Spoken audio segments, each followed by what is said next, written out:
My cut wasn't a cape. It didn't make me 2 foot taller. It didn't give me no special moves, none of that. But it also didn't give you the right to do anything that I wouldn't accept. This is PopKorn, and we're chatting with Staxx.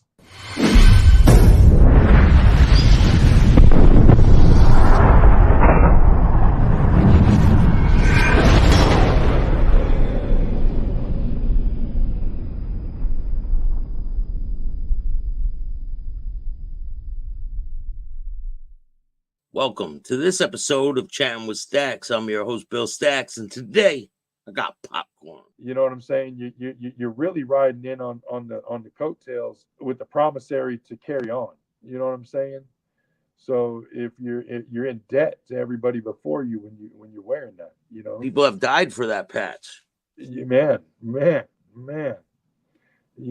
I got a tattoo on my face of a brother of mine that passed while I was in the club. You know what I mean?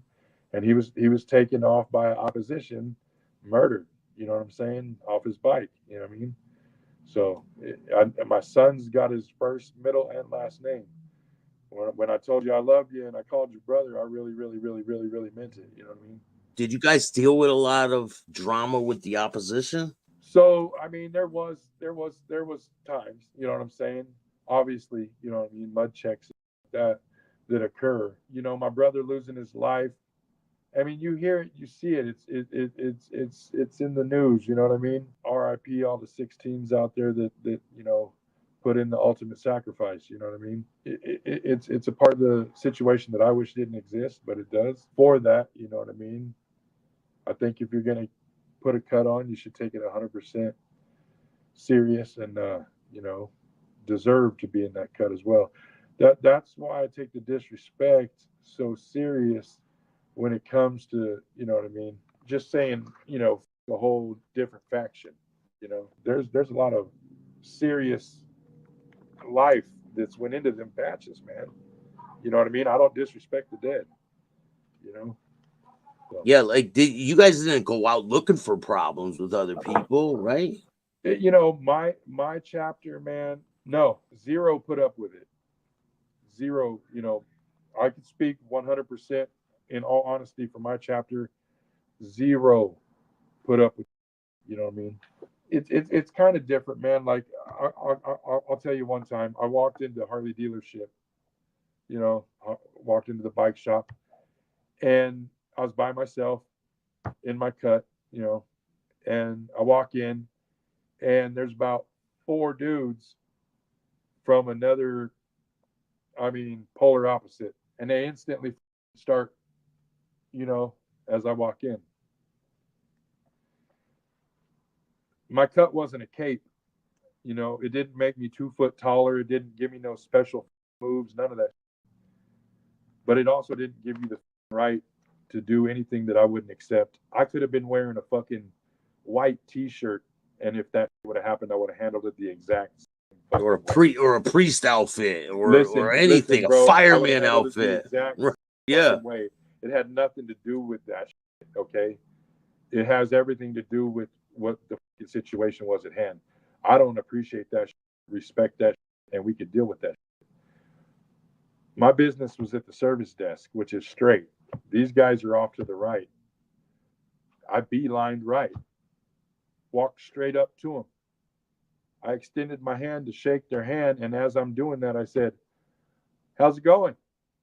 You want to meet me? My name's," and I dropped my name. And he's looking at me like he ain't gonna touch my hand. And I said, "You must want to meet me. Your eye as soon as I walked in the door, man." and I don't know if you've ever been to jail, but one of the famous things that you'll hear is, we could fight, but we can't fight in front of the guard tower. Yeah, we can't fight when the guards are looking. You know what I mean, man? They could get in too. You know what I'm saying? And that's what he pulled. He said, "Hey, man, this ain't the time or place." I said, "That's where you got me up with these other motherfuckers that you do this little mud check." I said, "It's definitely the time and place. Matter of fact, remember this, mother. Anywhere you disrespect me, it's the time and place." And then I said, because they didn't know by the way, tell so and so I said hey, and that widened their eyes bigger than cookies. And the service lady kind of ruined it for me a little bit because on the way out the door, because I gave him my road name.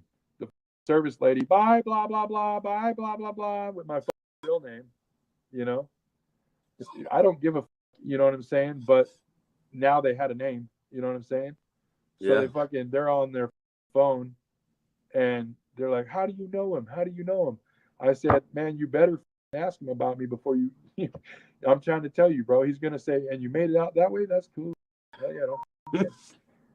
You know, I come with a warning label, man. That's all. Leave me the alone. I'm the scaredest you ever met.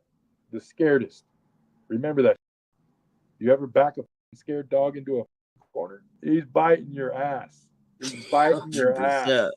You're 100%. getting bit. You're getting bit. I would rather be scared and over by myself over here doing my own thing. You know what I'm saying? Yeah. Don't with me because I'm the one that got to go to jail. I'm the one that wakes up the next day and has to move. You know what I'm saying? Like, did you ever have to speak with the opposition to like cool things down? Like where they're like, oh, let's try to piece things up. It's getting too crazy. Nothing like that. No, I mean, I think there's other factions and that you would sit down because I mean, at the end of the day, you could do some research and dig up a picture of anybody standing right next to the opposition in embracing them. If you dig hard enough, somebody was hanging out with everybody back then. For real. I've seen a million photos that would make you go, what? I thought, and you know what I mean? Yeah. So it just goes back to me and my chapter. Inherent problems, to keep an eye out for. But I didn't hate, I didn't hate nobody because my dad told me to. So I'm not going to hate anybody because the club told me to.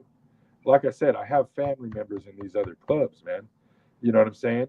And I got friends. I was talking to a guy the other day, and he's on his way to the other club, and I did nothing but congratulate him. I'm hella happy for the dude. You know what I'm saying? I'm happy for anybody who's going to be happy. You know what I mean? Yeah. You belong where you're going to be happy.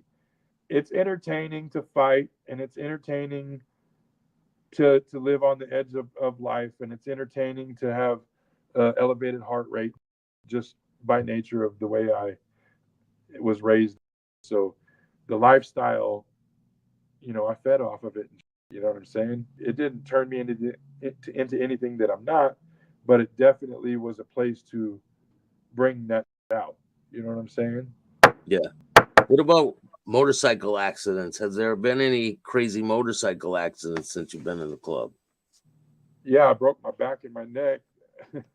But that's crazy, man. Like I was supposed to patch in and I caught wind of it, you know.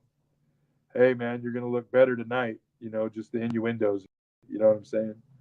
Yeah. So I just knew it, you know what I'm saying? So I'm excited and it's a Vegas party, you know what I'm saying? So it's gonna be out of town, it's gonna be fun.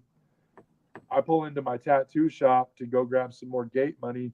I already had a B&B, everything set up. You know what I mean?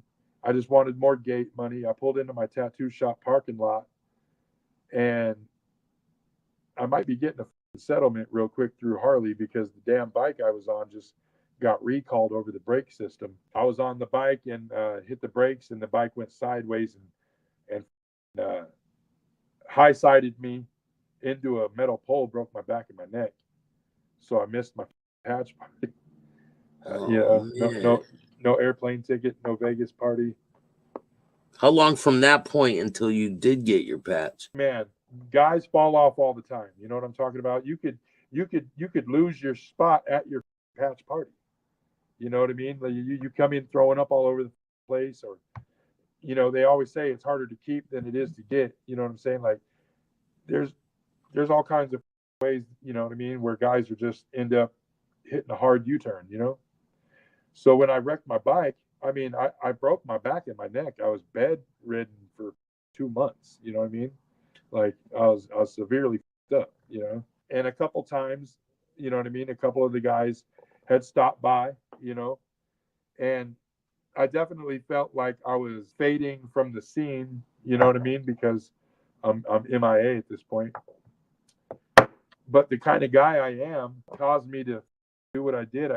I crawled on my bike in a hospital gown, basically, still, because I was bedridden. It was easier to wear that gown, you know, instead of trying to pull my body through any kind of clothing because I was so broke up. Yeah. But I pulled myself together enough, crawled on my bike, rode it down to the clubhouse, crawled in that limping, could barely talk. My voice was all, I mean, I was hurting. And there was a basement in the clubhouse, and everybody was down there, and I still, every one of them stairs felt like I was dying. And when I got down there, what the fuck are you doing here? Whoa, whoa, whoa, whoa, whoa. You know what I mean? But it was just an attempt to let them know this is pregame, baby.